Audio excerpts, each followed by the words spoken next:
میری بہن خوش قسمت ہو، میرے بھائی خوش قسمت ترین انسان ہو کہ اللہ رب العزت نے تمہیں رمضان جیسا مہینہ عطا کیا، وہ مہینہ کہ جس میں بڑے بڑے گنہگاروں کی مغفرتیں ہوتی ہیں، چھوٹی چھوٹی نیکیوں کے ثواب کو بڑھا دیا جاتا ہے، دلوں کو نرم کر دیا جاتا ہے، جنت کے دروازوں کو کھول دیا جاتا ہے، جہنم کے دروازوں کو بند کر دیا جاتا ہے۔ بہانے ڈھونڈتا ہے اللہ رب العزت مغفرت کے، اگر یہ مہینہ ہاتھ آ گیا نا، اب لگا دو اپنی ساری چیزیں داؤ پر، چھوڑ دو گناہ، کر دو ان لوگوں کو ناراض کہ جن لوگوں نے تمہیں اللہ سے دور کیا، جن لوگوں نے سارا سال تم سے گناہ کروائے، جن کی محفلوں میں بیٹھ کر کبھی عقل کی بات نہیں سنی، ہمیشہ فضولیات، ہمیشہ غیبتیں، دور ہو جاؤ ان لوگوں سے۔ اب وہ نفس جو سارا سال تمہیں اپنی انگلیوں پر نچواتا رہا، تیری زندگی کو الجھاتا رہا، اللہ کی نافرمانیاں کرواتا رہا، اس نفس کو لگام ڈال، اس نفس کو تنگ کر۔ وہ نفس کے جو گندگیوں میں، بے حیائیوں میں اور اللہ کی نافرمانیوں میں خوش رہنے لگا، جو باغی ہو چکا ہے اللہ کا، جس نے تیرے اور اللہ کے درمیان دوریاں پیدا کی، لذتوں کے نشے کروائے، اس باغی نفس کو پاک کر،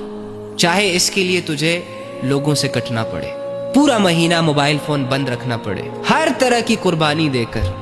اپنے اس نفس کو پاک کر۔ اگر یہ نفس گندی حالتوں میں، باغی حالت میں رب کے سامنے کھڑا ہو گیا نا، تو تیرے لیے مسائل کھڑے ہو جائیں گے۔ آج تو نفس کی ہر خواہش پوری کر کے اس سے لذت لے رہا ہے، لیکن کل اگر اس نفس کی وجہ سے تجھے چھوٹا سا بھی عذاب دیا گیا نا، تو اس عذاب کی تڑپ تیرے نفس سے برداشت نہیں ہونی۔ تو بھائی یہ مہینہ اگر ہاتھ آ گیا نا، تو یہ نفس کو پاک کرنے کا مہینہ ہے۔ اللہ فرماتا ہے قد افلح من زکاہا، کامیاب ہو گیا وہ شخص جس نے اپنے اس نفس کو پاک کر لیا، اپنی محنتوں سے، اپنی کوششوں سے، دعاؤں سے، کبھی رات کی عبادت، کبھی دن کی عبادت، کبھی ذکر اذکار، کبھی لوگوں کے ساتھ اچھائیاں، کبھی صبر، کبھی حوصلہ، کبھی بھروسہ، کبھی توکل، ان ساری چیزوں کو استعمال کر کے اس نے اپنے نفس کو پاک کر لیا۔ اب یہ اللہ کی عبادتیں کرتا ہے، اب یہ گناہوں کے قریب نہیں جاتا، اب اس کی زندگی میں کوئی حرام ریلیشن نہیں ہے، اب اس کی زندگی میں کوئی ایسی چیز نہیں ہے جس کی وجہ سے اس کا ٹائم ضائع ہو جائے، اب یہ لوگوں کے لیے نہیں جی رہا، اب یہ اللہ کی ملاقات کی شوق میں جی رہا ہے۔ اور پھر فرمایا وَقَدْ خَابَ مَنْ دَسَّاهَا، ناکام ہو گیا وہ شخص جس نے اس نفس کو گناہوں میں دھسا دیا، گناہوں میں ڈبا دیا، چھوٹے چھوٹے گناہوں سے اس نے سٹارٹ لیا، خیر ہے کچھ نہیں ہوگا، یہ تو سب کرتے ہیں، کرتے کرتے یہ چھوٹے گناہ اسے بڑے گناہوں کی دلدل میں لے گئے، اندھیروں میں لے گئے، غفلتوں میں لے گئے۔